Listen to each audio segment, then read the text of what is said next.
Hi, I'm Marcos Colon, and I'm here to talk to you about the realities of texting and driving. I bet a majority of people, just like me, have had the urge to check their phone for one reason or another while driving. But did you know that research shows that distracted driving claimed around 3,142 lives in the year of 2020 alone? I'm here to not only persuade you to put down your phone for your sake, but for your family and other civilians and their families.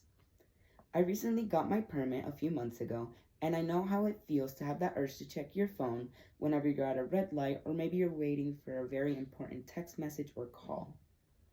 But for today, I just want to focus on 3 important points on why you should refrain from doing so. These 3 main points consist of the common misconceptions about texting and driving, statistical data/survey, and the dangers of texting and driving. As an article by lifehack.org puts it, one common misconception are that hand-free devices don't count towards distracted driving. This isn't true, as you can still get distracted by paying attention to whatever is happening on that hands-free device or listening to what's happening on that hands-free device rather than pay attention to the road. Another common misconception is that most people can multitask.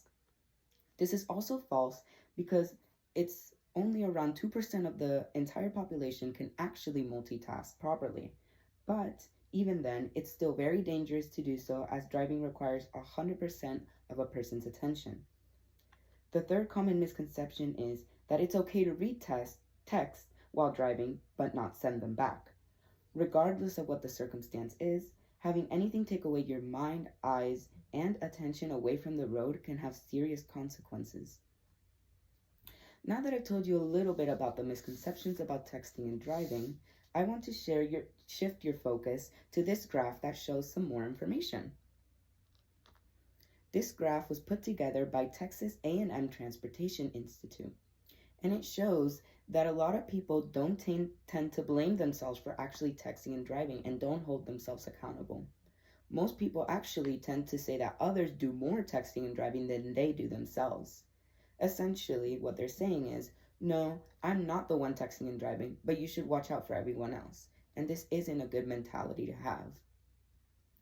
After showing you this graph and showing what people really think about texting and driving, I'll show you why it shouldn't be a habit that you personally pick up. An article made by nhtsa.org shows, and mentioned before, around 3,142 people died in the year 2020 alone from distracted driving.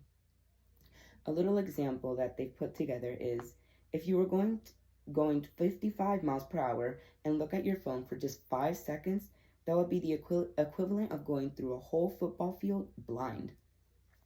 The thing is, it's not just texting and driving that has consequences, but it's anything that takes your undivided attention from driving that could cause you or someone else to not make it home that day.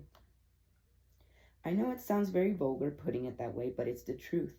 Distracted driving kills more people than others tend to realize, which is why phones should be put away at all times. In conclusion, I want you to take away three things from my speech. No matter the misconceptions that you hear, always remember the dangers of texting and driving. Even if you don't realize it, you might be the victim of texting and driving, and blaming others for doing it isn't the right way to go about it. Lastly, remember how many lives have been lost, or how far you could be traveling even for 5 seconds distracted the next time you think to pick up the phone while you're driving. This is what I would like for everyone to do when they get home. Write a letter to the governor or our Congress asking them to make more laws against distracted driving, or sign petitions for them.